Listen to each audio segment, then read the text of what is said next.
Estamos retomando a história com o professor Ionei.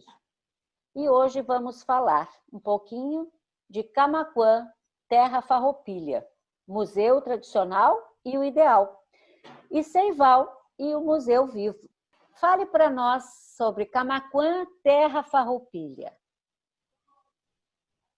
Bem, Sandra, prazer estar aqui falando contigo, né, sobre esse assunto tão empolgante quanto a história do município de Camaquã.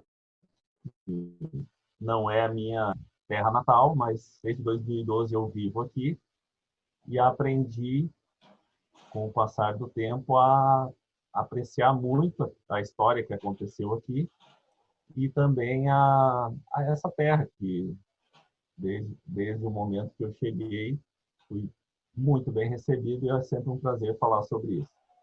Bom, Camaquã tem uma história fantástica, né, com relação à Guerra dos Farrapos e aos acontecimentos que ocorreram aqui na região.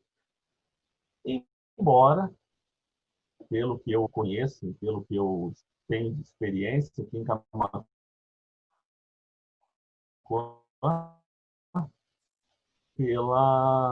pela cidade. Infelizmente, nós aqui em Camaquã temos pouca repercussão ou pouco aproveitamento desse potencial cultural, turístico e econômico que poderia render.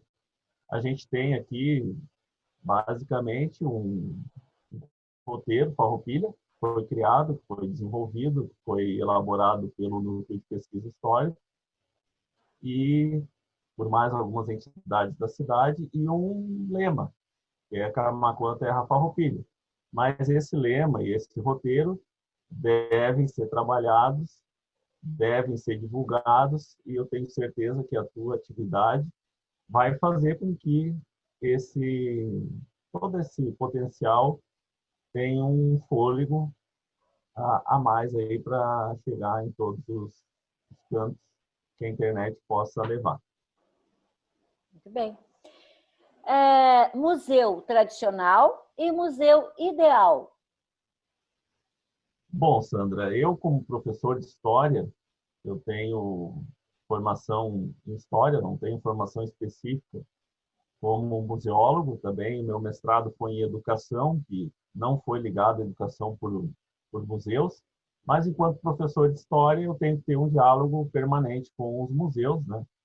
E até porque é um espaço importante de memória em que nós, professores de História, levamos, né, os alunos e tentamos dialogar com a história, seja local, seja assim, regional, nacional e mundial. Com o advento da internet, aumentaram as possibilidades de acesso aos museus, né? Isso facilitou bastante para quem é professor de história em localidades que têm internet, e a gente consegue visitações de museus que antes só poderia ter acesso visitando o lugar. Então, isso poupa bastante tempo e recursos, né? Mas a questão do museu tradicional, na minha visão, é a seguinte: é aquele museu em que as coisas estão lá e os alunos, as pessoas, a comunidade, enfim, se desloca até aquele lugar para ver uma coisa que está parada, estática, e que ela pode observar e quase que simplesmente admirar. Essa é a visão que eu tenho, assim, de um museu tradicional, onde a história está, digamos assim, congelada nos objetos que estão lá expostos no museu, que não é a visão que eu tenho sobre o que deveria ser um museu, e um museu que dialoga com a comunidade a partir da minha visão como professor de história. O museu ideal, na minha visão como professor de história, eu acredito que seja um museu em que as pessoas participam, em que as pessoas se identificam, em que as pessoas constroem as suas identidades a partir desse museu. Eu, na minha graduação de História, eu tive a oportunidade de conhecer um espaço, que é o Museu da Lomba do Pinheiro, que ele é gerido pelo Instituto Popular de Arte e Educação, que é uma entidade sem fins lucrativos. E nesse espaço, além de ser um espaço que tem objetos e que, assim como um museu teoricamente tradicional, tem os objetos, é uma casa antiga, tem lá as recriações das cenas do cotidiano de uma Porto Alegre de final do século XIX, enfim, início do século XX, mas, além disso, ele é um espaço em que as pessoas compartilham as memórias e constroem uma identidade dentro do museu. E esse talvez seria o melhor exemplo que eu tenho daquilo que eu acho que seria um museu ideal, um museu em que as pessoas se sentem parte dele, em que as pessoas constroem a sua identidade a partir das memórias da própria comunidade. Que é um museu que, na minha visão, se assemelha muito àquilo que se pretende com a, a levada adiante aí do museu no Barco Seival. Isso que eu Não, ia te dizer. Barco Seival e Museu Vivo. pois então, o barco ainda, a gente tem traçado alguns objetivos para ele, em educação ambiental, do ponto de vista histórico, e eu acredito que o barco vai ser um... Às vezes a gente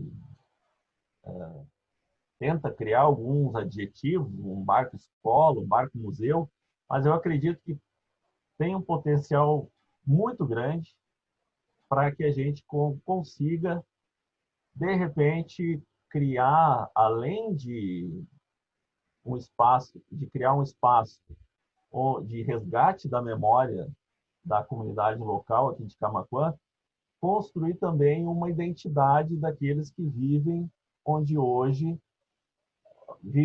onde a época dos acontecimentos da Guerra dos Farrapos, o Barco Seival foi construído. Então, nesse propósito, acredito que o barco construído e navegando, ele se propunha também a resgatar a memória local, construir, a reforçar, na verdade, porque a identidade ela se constrói ao longo de várias décadas, mas reforçar uma identidade regional aqui da cidade, da comunidade de Camaquã como um todo. Muito bem. Então, Museu Vivo é isso. É uma nova história, ou a história antiga vista de maneira diferente. E esse é o nosso objetivo, levar até você um material com acesso. Se não for palpável, será via esta internet que vem hoje para levar até dentro do seu lar muitas informações. Leonei, muito obrigada pela sua colaboração de hoje e voltaremos um outro dia com mais história.